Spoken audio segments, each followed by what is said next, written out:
Սատանան կփորձի հարձակվել ձեզ վրա, որպեսզի դուք չաղոթեք։ Նա ձեզ կզբաղեցնի, որպեսզի դուք չաղոթեք, եւ ինչ ասես չի անի, միայն թե դուք չաղոթեք։ Սատանան ատում է աղոթքը, որովհետև աղոթքն օգնում է հաղթել նրան։ Մարդիկ դադարեցին աղոթելը, երբ Ադամն ու Եվան տրվեցին գայթակղությանը եւ փորձեցին թաքնվել Աստծուց։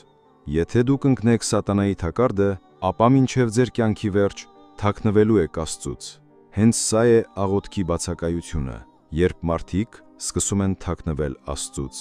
Եթե սատանային հաջողվի ստիպել ձեզ դադարել աղոթելուց, կարելի է համարել, որ նա հասել է իր ուզածին։ Թույլ մի տվեք նրան դա անել։ Սկսեք մոտենալ Աստծուն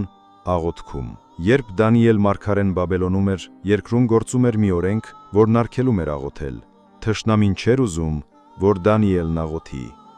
ԱՄՆ-ում աղոթ